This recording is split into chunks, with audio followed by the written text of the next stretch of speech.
En The Phone House y Photoprix cuidamos de ti y tu bolsillo, con los mejores operadores, la mayor gama al mejor precio, las mejores ofertas. Comprar un móvil ya es historia. Renting con seguro incluido. Te instalamos paneles solares y nos encargamos de todo.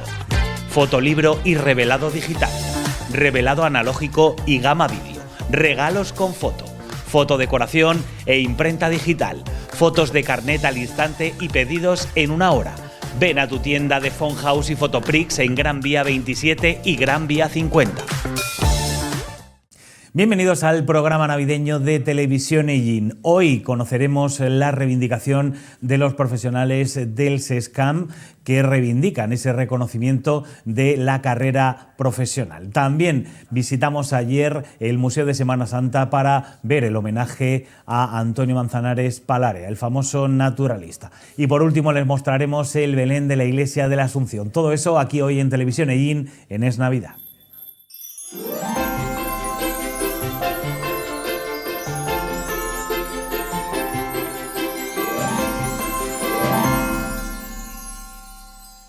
Y nueva jornada de movilizaciones en el SESCAM. Los 7 sindicatos presentes en la mesa de negociación del SESCAM han convocado una huelga y ha habido diferentes movilizaciones simultáneas en la puerta de los centros sanitarios de toda la región. Concretamente, uno hoy que hemos vivido en el Hospital de Ellín, reivindicando la reanudación de la convocatoria de la carrera universitaria.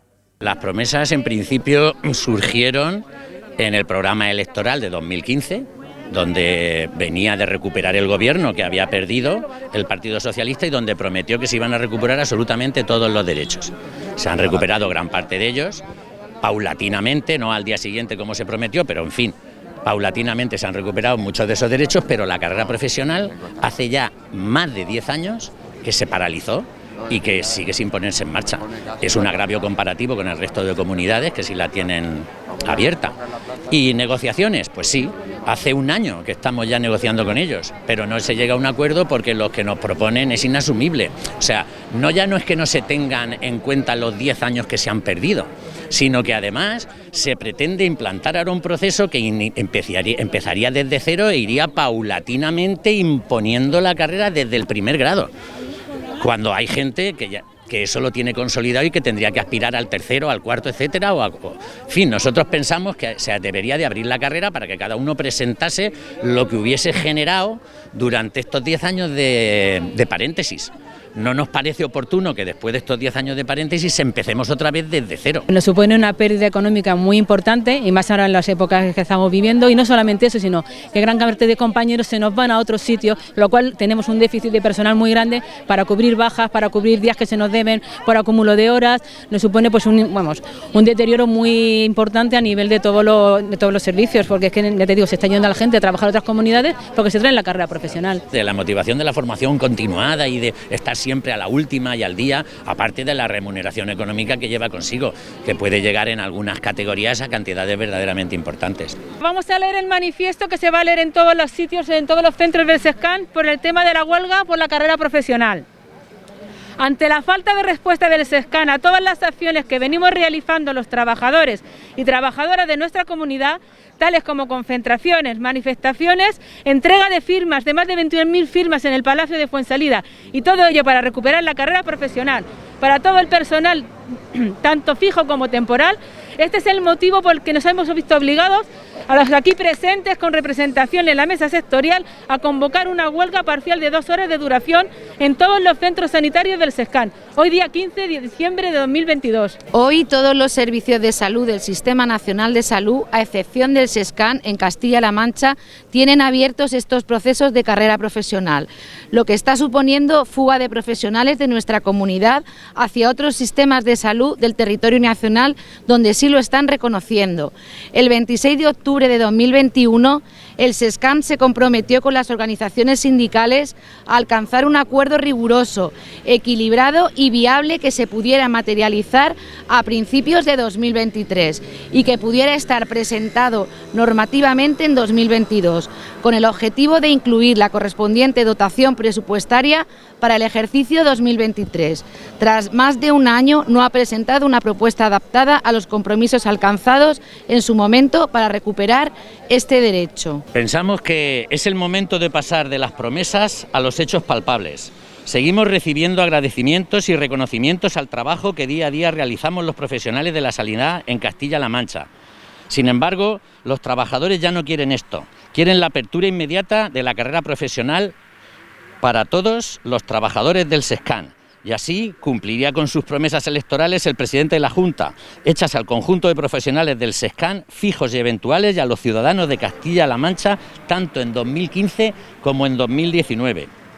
Por todo ello, exigimos al presidente de la Junta de Castilla-La Mancha que apueste de una vez por todas por todos los trabajadores y trabajadoras del SESCAN, que se retome el diálogo con las organizaciones sindicales y se permita el reconocimiento de la carrera profesional en la comunidad autónoma que preside. ¡Basta ya! ¡Carrera profesional, ya! ¡Carrera profesional! ¡Carrera! Siempre somos personal mínimo, o sea... No hay más, se ha declarado a todo el mundo personal de mínimos y al final no puede ir nadie a hacer huelga porque es servicio mínimo. Nada más que si estás librando vienes y si no, no. El problema de nuestras huelgas es ese, ha sido siempre. Sabéis que los trenes, los aviones paran ahora, le fastidian a una familia toda su vida de ahorro, etcétera, etcétera, pero no pasa nada, son todo como daños materiales.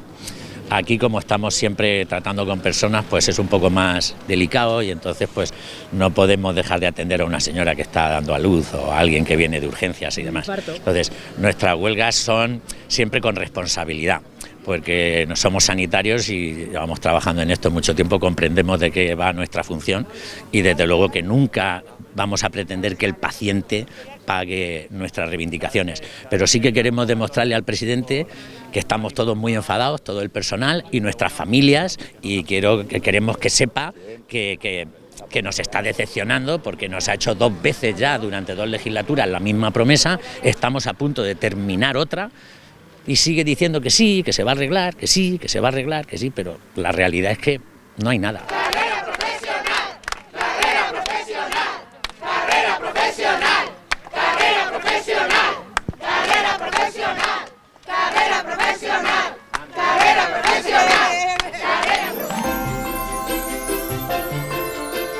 Y ahora vamos con el homenaje a Antonio Manzanares Palarea, el famoso naturalista, fotógrafo y también escritor.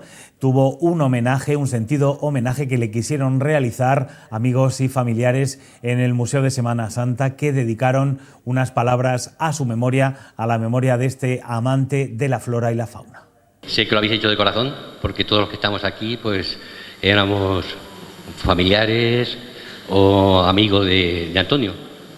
Y la verdad es que supo Antonio, en sus 74 años de vida, supo ganarse la amistad de toda la gente que se rodeaba.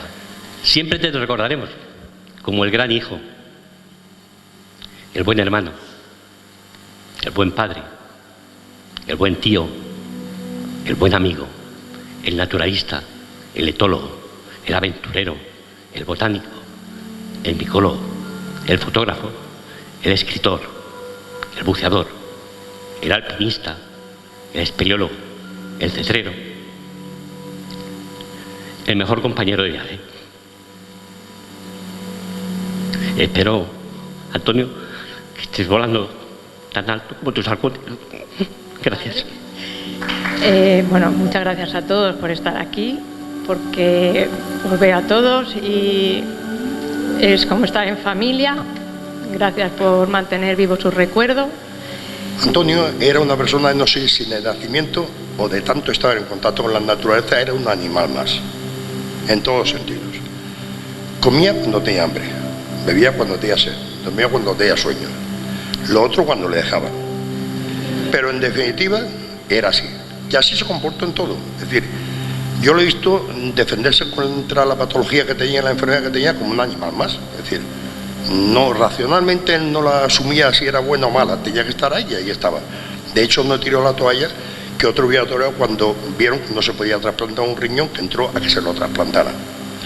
Y era así, y así se ha muerto, y así se ha ido, sin hacer mucho ruido. Antonio era una persona fuera de serie, o sea, un poco, su hermano ha hecho la semblanza, su amigo también, poco hay que añadir, pero yo sí que añadiría una cosa, el pozo que ha dejado en toda una serie de jóvenes, lo que hablaba antes de que decías tú, si estaba Ángel, si no sé qué, y los conocimientos. Yo empezó, digamos, que como alumno mío, y al final me superó en todo, o sea, en todo. De pronto resulta que te encuentras con que la teoría esa de que el alumno supera al maestro se hace realidad, y se hace realidad porque una personalidad como la de Antonio nunca podría ser segundo, ¿no? O sea, siempre tendría que estar en cabeza. Sin lugar a dudas, la característica más destacable es su curioso comportamiento y mentalidad.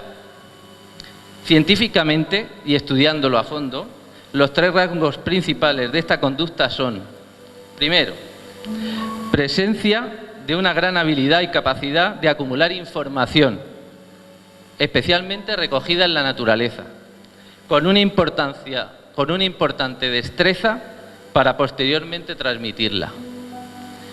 Un ávido comportamiento social, enfocado especialmente a disfrutar en compañía de otros semejantes. Y por último, una necesidad periódica de realizar migraciones, viajes y aventuras. Qué momento más bonito y entrañable el habernos juntado todos lo que te hemos adorado y querido durante toda la vida. Para mí personalmente ha sido un ejemplo a seguir de lucha y positividad en las adversidades de la vida, pues lo imposible lo hacías posible. Qué orgulloso estoy de que me eligieras como amigo y al mismo tiempo como dibujante de tus fantásticos proyectos sobre la naturaleza. Has sido reconocido en el mundo entero un fotógrafo sin igual, pues fotografiabas un jilguero y lo convertías en pavo real. Él, sobre todo, por encima de todo, amaba esta tierra y a su gente. Y siempre me transmitía esa sensación, ¿no?, de que La Mancha para él era lo máximo. Y bueno, yo he compartido muchas cosas con Antonio, y por supuesto aquí no hay tiempo de contar todas las aventuras que vivimos juntos en México, Paraguay, Ecuador, Panamá, Inglaterra, Alemania, Polonia, Marruecos. Muchas de las fotos que he visto aquí no las había vuelto a ver desde que las hice. Esta que tenía con Gerald Darrell en el Natural History. Yo conocí a Antonio, pues debió de ser a mediados de los 80. Yo entonces era redactor jefe de la revista Blanco y Negro, que era el suplemento que se daba los domingos con el periódico ABC. Y se presentó allí. Yo recibía muchísima gente que venía con carpetas de fotos a vender reportajes de todo tipo, ¿no?, de viajes o de cualquier cosa para publicar en la revista, y claro, pues había que atenderlos. Yo no sabía quién era, entonces me empezó a enseñar fotos de animales, que nadie nunca me había enseñado fotos de animales. No vas a una revista de un periódico para enseñar fotos de animales, pero él me empezó a enseñar fotos de animales y yo me quedé alucinado, porque todas las fotos que me enseñó aquel día, le pedí que me las mandara en formato digital, y hace como 35 años, 38 años de esto, más o menos. Las sigo llevando en el móvil, todas. Muchas veces me sorprendo a pensar en Antonio, en mi casa, y pienso en él en presente y en futuro, nunca en pasado. Sería un pasado imperfecto, pero siempre lo tengo aquí en mi trabajo. Me dedico a la epopeya marítima española y como francés, también conocedor de la cultura inglesa. En Antonio no sabía, pero me di cuenta no hace tanto que yo veía en él un Vasco Núñez de Balboa, un Álvaro de Bazán. Eso es un Antonio. En Albacete fue de los pioneros en el mundo de la espeleología y uno de los fundadores en 1988 de la Sociedad Albacetense de Ornitología. También debemos recordar que tuvo el primer centro de recuperación de fauna salvaje en su casa de Llín, en colaboración con la Junta de Comunidades de Castilla-La Mancha. También debemos resaltar el aula de formación de la naturaleza que fundó en Tus y por el que pasaron cientos de jóvenes, algunos de los cuales hoy día son referencia internacional en sus disciplinas artísticas relacionadas con la naturaleza. Créanme, le he visto en los peores días de climatología, tanto de calor como frío, haciendo cetrería, con una enfermedad que le mermaba poco a poco y, como ya referí, cazaba en condiciones realmente extremas, algo que para mí o para cualquiera era digno de admirar. También llegó a ser inexplicable. Yo mismo me preguntaba si en estas condiciones físicas sería capaz de hacer lo mismo. Antonio era único, genuino, particular, apasionado.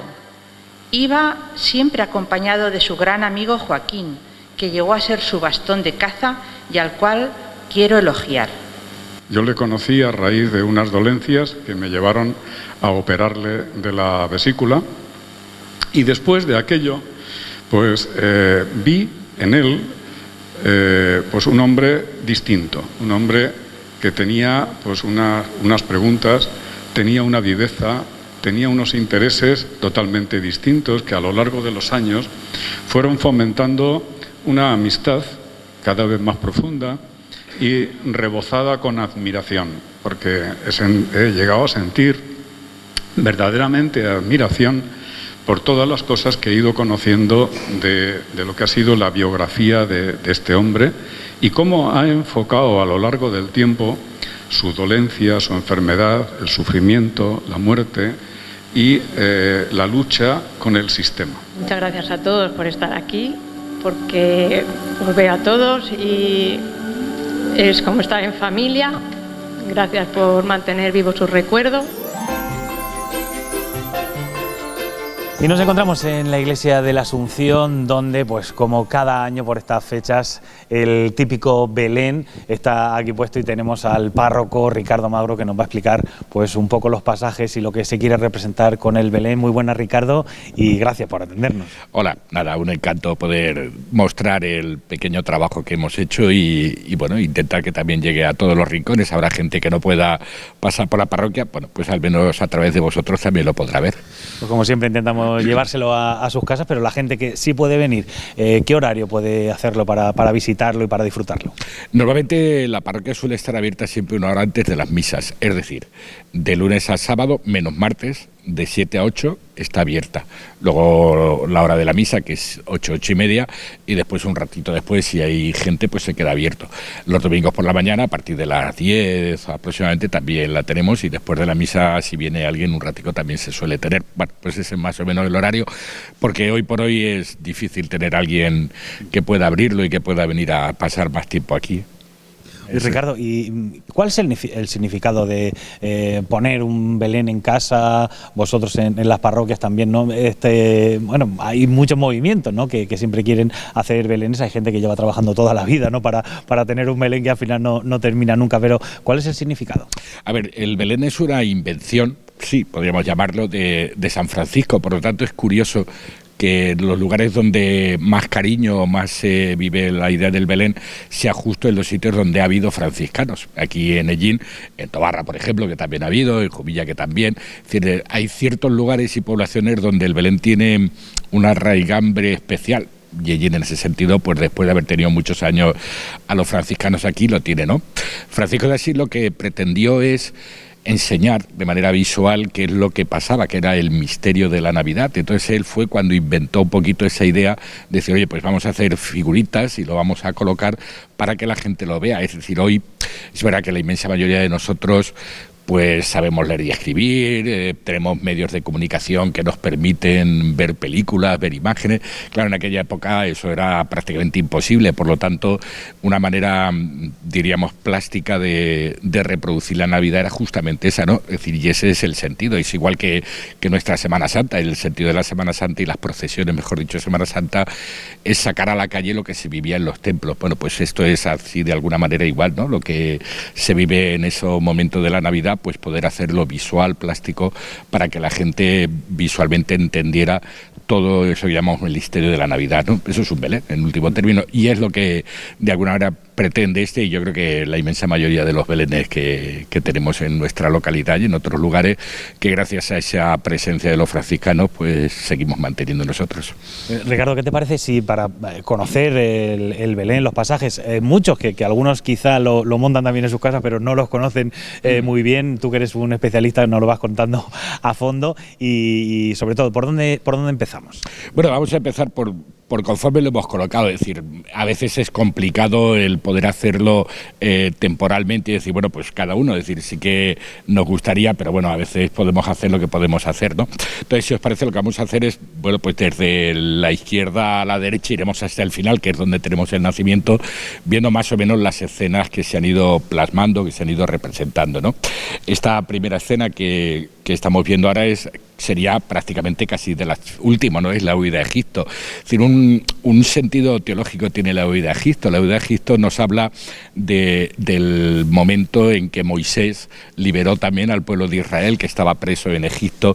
Esta idea de la huida de Jesús, cuando la matanza de los niños y todo eso, tiene también esa fase teológica de decir, bueno, pues Jesús tiene que ir a Egipto como el pueblo de Israel y vuelve también para liberar, ¿no? El pueblo de Israel sale libre por medio de la mano de Moisés, o la mano de Dios con la ayuda de Moisés, sale libre para llegar a la tierra prometida, ¿no? Bueno, pues un poquito este es el representación de la huida de Egipto, cuando la Virgen, San José y el niño tienen que huir para que no los mate el rey Herodes, ¿no? Que es justo la otra escena que tenemos un poquito más arriba, donde, bueno, está representado el castillo de Herodes con el poder también de Roma representado arriba, en el cual, bueno, pues también nos habla de la autoridad política que había y civil que había en aquella época. Herodes representa un poco esa envidia, esas ganas de querer tener el poder, y bueno, cuando se entera por los Reyes Magos de que ha nacido el Mesías, el Salvador, él dice, este viene a quitarme el sitio, y lo que hace, según la tradición, pues es que él manda matar a todos los niños, ¿no? Que sería un poco la escena que tenemos ahí justo un poquito más detrás del arco que representa Roma, donde, bueno, pues se ven ahí las madres y demás escondiendo a los niños para que no los maten y para que puedan liberarse de esa matanza del rey Herodes, ¿no?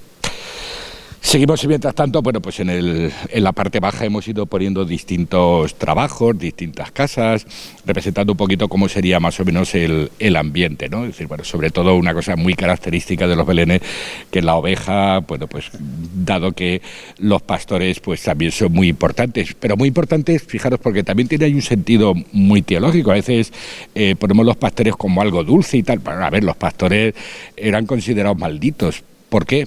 Porque no iban a las celebraciones. Ellos tenían que estar en el campo, tenían que estar cuidando de las ovejas y, por lo tanto, lo que diríamos hoy ir a misa no lo podían hacer. Ellos no iban al templo, por lo tanto, estaban mal vistos. En la sociedad tradicional no tenía como... Bueno, y por eso es importante, ¿no?, que lo tenemos aquí representado, pues el anuncio a los pastores, es decir, el hecho de que uno de los primeros que supieran que había nacido el Salvador fueran los pastores, que eran considerados malditos, que eran considerados, pues diríamos, como gentuza, porque no iban al templo, porque no vivían la tradición de aquel pueblo judío.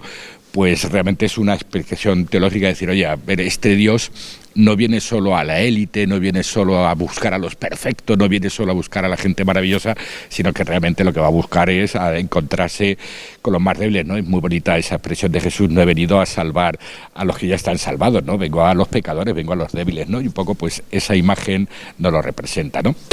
Aquí tenemos también, bueno, pues dice que José y María iban buscando posada, iban buscando donde poder albergarse. Y bueno, pues según la tradición, ellos fueron a Belén porque les habían pedido que se empadronasen. Es decir, bueno, pues Roma quería saber cuántos ciudadanos había en el mundo romano, y entonces, bueno, como María pues procedía a su familia de Belén, pues allí es donde van a empadronarse, y bueno, pues ahí tenemos esa idea, claro, imaginaros, ¿no? Como pasa aquí a lo mejor en Semana Santa o en Navidad, que no hay quien encuentre uno, cuando hay día o en la feria, no encuentra uno nunca ni siquiera donde poder alojarse, porque viene mucha gente. Pues algo así pasaría también en Belén, es decir, mucha gente iba buscando alojarse para poder empadronarse, y entonces ellos no pudieron lograr el estar empadronados, ¿no?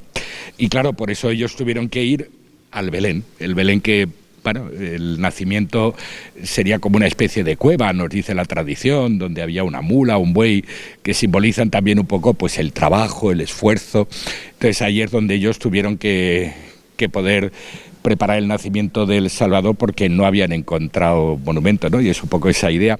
Además, este año, bueno, pues también nos surgió esa idea de debajo justo del nacimiento poner el nacimiento del río. Es decir, siempre parece ser que si en Belén no pones un río y demás, pues te has quedado un poco a medio, ¿no? Bueno, pues este año un poco la idea también que nace ahí es que debajo de Jesús nace ese agua viva, ¿no? Esa idea del bautismo, esa idea del agua que nos purifica, del agua que nos limpia y del agua que nos da vida. Es decir, indudablemente sin agua no hay vida, en un desierto es imposible conseguir vida, ¿no? Y entonces, bueno, pues un poquito esa idea es que también el nacimiento viene a darle a nuestra propia vida agua, darle a nuestra propia vida pues un poco esa alegría, ¿no?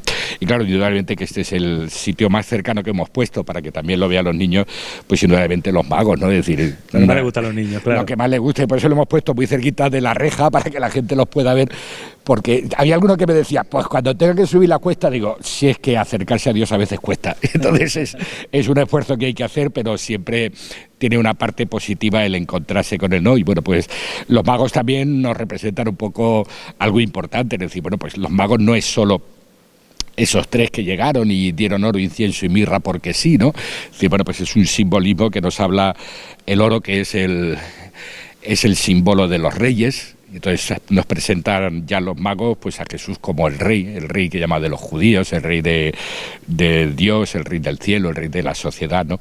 El incienso que es el que se vende, o sea, mejor dicho, el que se ofrece a Dios, ¿no? Por lo tanto nos habla de que es Dios, y la mirra, que era una especie como de aroma y demás que se utilizaba pues para poder embalsamar a los cadáveres, ¿no? Nos habla un poco pues de que ese niño que van a hacer es rey, que ese niño que van a hacer es Dios, y es también indudablemente hombre, ¿no?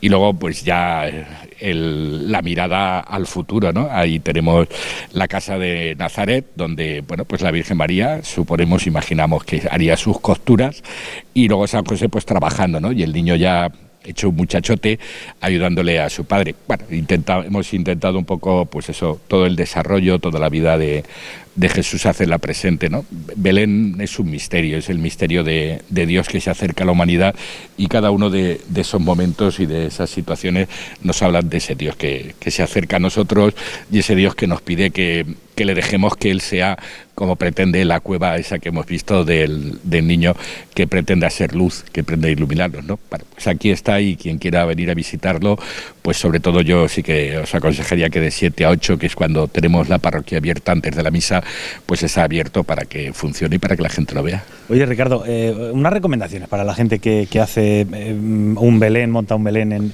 en casa. ¿Cuáles son los elementos imprescindibles para que sea un Belén y sea considerado Belén? A ver, lo primero, indudablemente, el misterio, es decir, el nacimiento, el niño, la Virgen, indudable, ¿no? Porque solo el portal que llamamos popularmente, ¿no? Sería el misterio. Sí, sería el misterio. El Belén ya nos hablaría de todo. Vamos a ver, Belén es el lugar. Entonces, que además es muy bonita el simbolismo de Belén.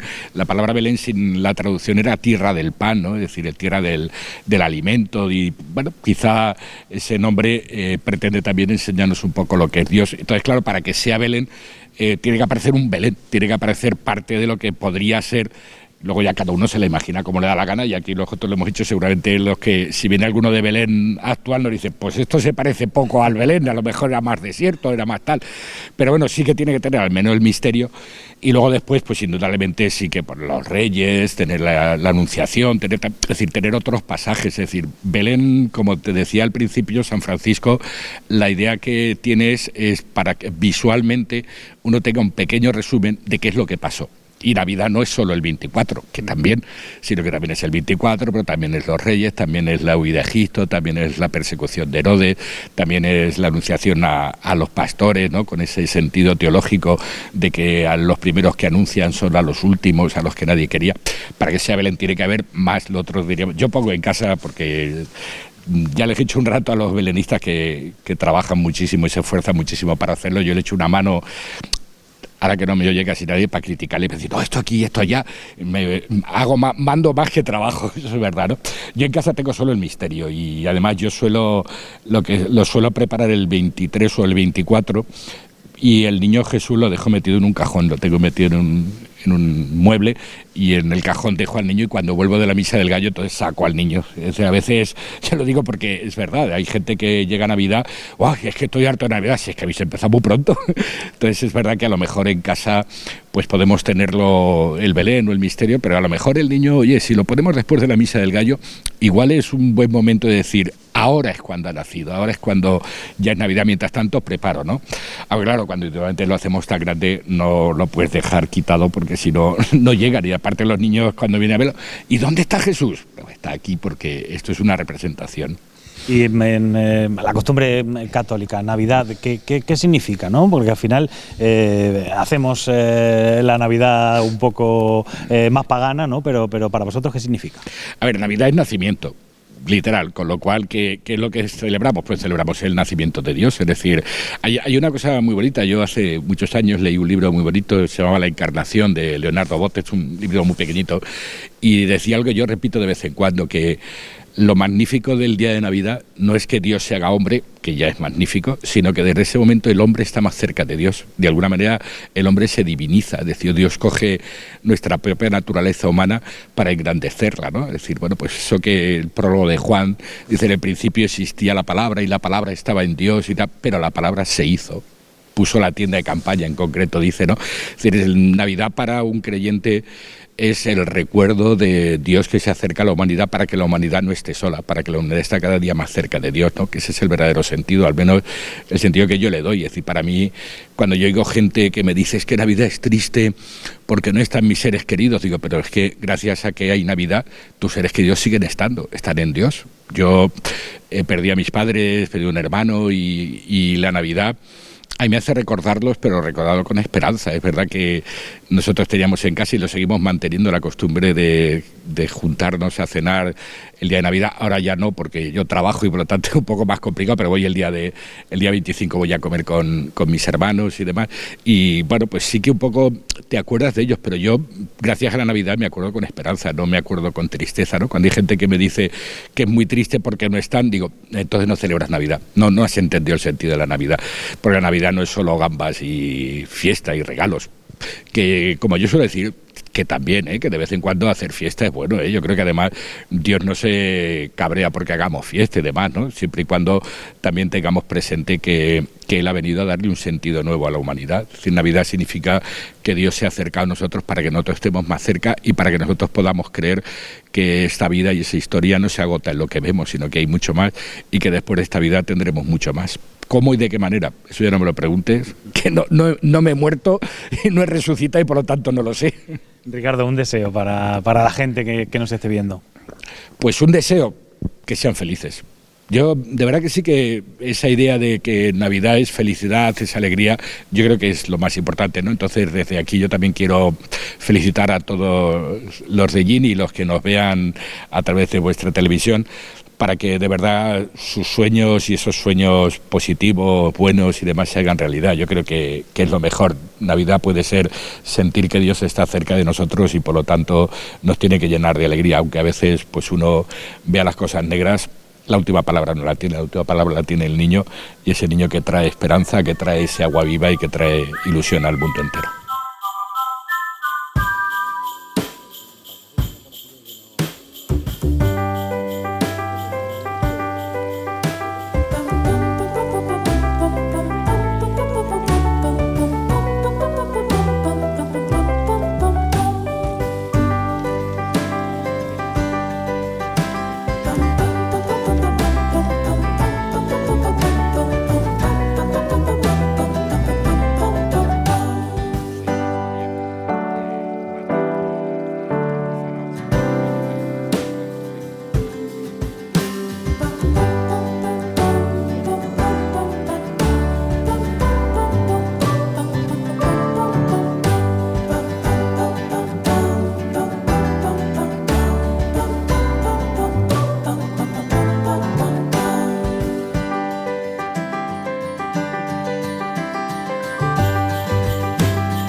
En The Phone House y Photoprix cuidamos de ti y tu bolsillo, con los mejores operadores, la mayor gama al mejor precio, las mejores ofertas.